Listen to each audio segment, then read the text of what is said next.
রাগ হলে পাল্টা রাগ দাম্পত্য জীবনে কখনো সুখ আসার কারণ হয় না। দাম্পত্য জীবনে স্বামী হোক আর স্ত্রী হোক, ধৈর্য ধারণ করতে না পারলে কখনো শান্তি পাওয়া যায়, ধৈর্য ধারণ করতে হয়। নবী করিম সাল্লাল্লাহু আলাইহি ওয়াসাল্লাম জীবনে অনেক ঘটনা ঘটেছে। এর আগে আমি একাধিকবার বিভিন্ন জায়গায় বলেছি। আয়েশা রাদিয়াল্লাহু তাআলা আনহা ঘরে ছিলেন, তিনি তার নিয়ম ছিল যে স্ত্রীর ঘরে থাকতেন, রান্নাবাড়া তিনি করতেন। অন্য স্ত্রী এক বাটি খাবার দিয়ে একটা কাজের মেয়েকে পাঠাইছেন, খাদ্দামাকে, কৃতদাসীকে পাঠিয়েছেন এক বাটি খাবার দিয়ে, তরকারি দিয়ে ধরেন। তো ভালো বুড়া রান্না করেছেন, রসুলের জন্য পাঠাইছেন। আয়েশা রাদিয়াল্লাহু তাআলা আনহা দরজা খুলে দেখলেন যে কাজের মেয়ে তরকারি নিয়ে আসছে আরেক স্ত্রীর ঘর থেকে।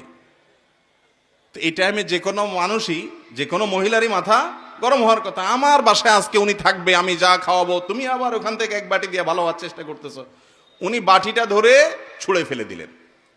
বাটির সব তরকারি তো গেছে গেছে, বাটিও দুই টুকরা হয়ে গেছে। এই দৃশ্য নবী করিম সাল্লাল্লাহু আলাইহি ওয়াসাল্লাম দেখার পর উনি বাইরে হয়ে আসলেন, যা উঠান থেকে নিজের হাতে সে ভাঙা বাটিটা নিয়ে আসলেন। আনার পর একই শেপের একই ধরনের আরেকটা বাটি এই ঘরেও ছিল, আসলে তার ঘরে। ওই খালি বাটিটা নিয়ে কাজের মেয়ের হাতে দিয়ে বললেন, এটা নিয়ে ওই বাসায় চলে যাও এবং খবরদার মুখে তালা, এখানে কি ঘটেছে এর কোনো কথা বলা যাবে না, শুধু বাটিটা সেখানে ফেরত দিবা। ওখানে বাটিটা ফেরত দিছে।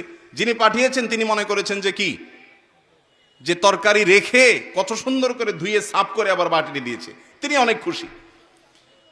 এই হাদিস বর্ণনা করার পর কোন মুহাদ্দিস, কোন হাদিস বিশারদ, কোন হাদিসের শেষে এটুকু অতিরিক্ত বর্ণনা করতে পারেন নাই যে নবী করিম সাল্লাল্লাহু আলাইহি ওয়াসাল্লাম আয়েশা রাদিয়াল্লাহু আনহাকে ডেকে দুই চারটা ধমক দিয়েছেন।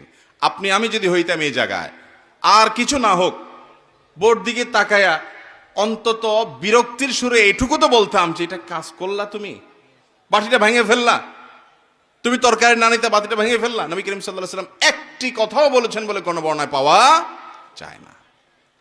দাম্পত্য জীবনে শান্তি আসার জন্য স্ত্রীর অনেক কিছুকে হজম করা